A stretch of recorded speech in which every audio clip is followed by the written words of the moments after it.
കൃഷ്ണ ഗുരുവായൂരപ്പ ശരണം. ഉച്ചപൂജ തൊഴുതു, കുറച്ച് വഴുകി. നല്ല തിരക്കാണ്.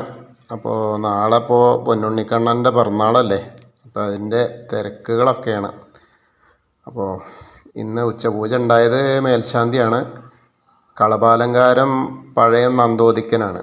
നല്ലൊരു ഉണ്ണിക്കണ്ണനെ ആണെന്ന് ശ്രീലകത്ത് ചാർത്തിയിട്ടുള്ളത്. ചെറിയൊരു ഉണ്ണിക്കണ്ണൻ, എന്താ പറയുക, മിടുമിടുക്കനായിട്ടുള്ളൊരു ഉണ്ണിക്കണ്ണൻ. നല്ല വയറൊക്കെ ഇങ്ങനെ ഉള്ള കുമ്പൊക്കെ ആയ ഒരു ഉണ്ണിക്കണ്ണൻ.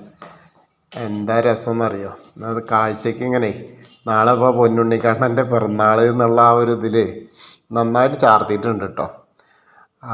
അരയിൽ കിങ്ങിണി ഉണ്ട്. ആ കിങ്ങിണി ഇങ്ങനെ നല്ല വലിയ കിങ്ങിണി തന്നെയാണ്. കിങ്ങിണി ഇങ്ങനെ കാരണം ആ കോണകത്തിൻ്റെ വാല് ശരിക്കും ഇങ്ങനെ കുറച്ചേ കാണാനുള്ളൂ. കോണ കൊടുത്തത് ഇങ്ങനെ വളരെ നന്നായിട്ടുണ്ട്. എന്തായാലും കാഴ്ചയ്ക്ക് നല്ല രസമുണ്ട്. പിന്നെ ചെവിപ്പൂക്കളൊക്കെ വെച്ചിട്ടുണ്ട്, ഗോപീതിലകുണ്ട്, കയ്യുമ്മിലും കാലുമ്മിലും ഒക്കെ കാൽത്തളകളുണ്ട്, കൈവളകളുണ്ട്.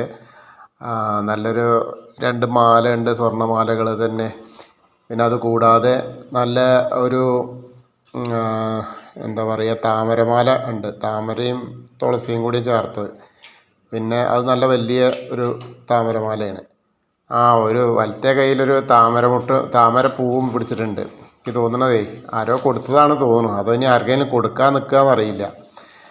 ഭക്തന്മാർക്കേ നാളെ എൻ്റെ പിറന്നാളാണ്, എന്നെ കാണാൻ വരുന്ന ആൾക്ക് ഞാനിപ്പോൾ ഇത് കൊടുക്കാമെന്ന് പറഞ്ഞിട്ട് നിൽക്കുകയാണോ എന്നൊരു സംശയം. അപ്പോൾ ചിലപ്പോൾ യശോദാമ്മ കൊടുത്തതാവാനും സാധ്യതയുണ്ട്. ഒന്ന് ചിണുങ്ങാതിരിക്കടാ എന്ന് പറഞ്ഞിട്ടേ. അപ്പോൾ ഈ ഇതെടുത്തോ, ഈ പൂവ് നീ എടുത്തോ. ഇടത്തെ കയ്യിലാണെങ്കിൽ പൊന്നോടക്കുഴലുണ്ട്. അപ്പോൾ രണ്ടും കൂടിയാണ്. എണ്ണൂരിലൊക്കെ ചിലപ്പോൾ കെഞ്ചിയപ്പോഴേ അവിടുന്ന് താമരയാവും കൊടുത്തിട്ടുണ്ടാവുക. അതാണെന്നാണ് തോന്നുന്നത്.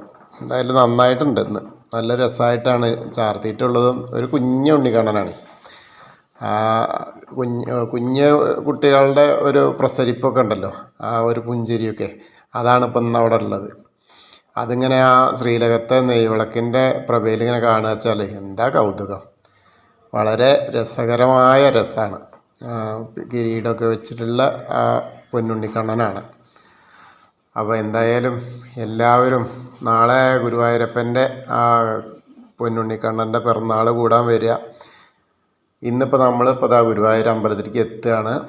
ഗുരുവായൂർ അമ്പലത്തിലേക്ക് എത്തിയിട്ട് എന്നെ ശ്രവിക്കുന്നവരൊക്കെ അതൊന്ന് മനസ്സിൽ ധ്യാനിക്കുക. നമ്മളിപ്പോൾ ആ നടയിലേക്ക് എത്തുകയാണ്. ആ നടയിലെത്തുമ്പോൾ നമ്മൾ ആ സോപാനപ്പടിയിൽ നിന്നിട്ട് നോക്കുകയാണ് കേട്ടോ.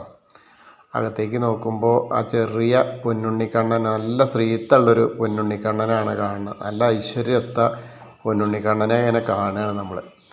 ആ സ്വർണത്തിൻ്റെ ആ നെയ്വിളക്കിൻ്റെ പ്രഭയിൽ ആ സ്വർണ്ണഗോപികളൊക്കെ ഇങ്ങനെ തിളങ്ങണം. അതേപോലെ തന്നെ ആ കളഭും തിളങ്ങുകയാണ്. അതിലും മനോഹരമായിട്ട് എന്താ വെച്ചാൽ ഈ കളഭാലങ്കാരമൊക്കെ കഴിഞ്ഞപ്പോൾ പൊന്നുണ്ണിക്കണ്ണൻ്റെ മുഖം, ആ കുമ്പൊക്കെ ഇങ്ങനെ എന്താ ഒരു തിളക്കം എന്നറിയും. വളരെ സന്തോഷമായിട്ടുള്ളൊരു ദിവസമാണ്. അപ്പോൾ എനിക്ക് തോന്നുന്നത് ഏതോ ഒരു ഭക്തന് അല്ലെങ്കിൽ ഒരു ഭക്തയ്ക്ക് കൊടുക്കാൻ വേണ്ടിയിട്ടായിരിക്കാം ആ താമരപ്പൂവ് അങ്ങനെ കയ്യിൽ വെച്ചിട്ടുണ്ടെന്നാണ് തോന്നുന്നത്. അപ്പോൾ അത് ഞാനാണോ നിങ്ങളാരെങ്കിലും ആണോ എന്നൊക്കെ നമുക്ക് ഗുരുവായൂരപ്പന് മാത്രമേ നിശ്ചയമുള്ളൂ. നമ്മളാവട്ടെ എന്ന് പ്രാർത്ഥിക്കുക, നമുക്ക് ഓരോരുത്തർക്കും കിട്ടട്ടെ എന്ന് പ്രാർത്ഥിക്കുക. അപ്പോൾ എല്ലാവരും ആ ഉണ്ണിക്കണ്ണനെ മനസ്സറിഞ്ഞ് തൊഴുക, പിന്നെ പ്രാർത്ഥിക്കുകയും ചെയ്യുക. അപ്പോൾ നമ്മളെ കാര്യങ്ങളെല്ലാം വിജയത്തിലാക്കി തരും കേട്ടോ. കൃഷ്ണ ഗുരുവായൂരപ്പ. കൃഷ്ണായ വാസുദേവായ ഹരയേ പരമാത്മനെ പ്രണതക്ലേശനാശായ ഗോവിന്ദായ നമോ നമഃ.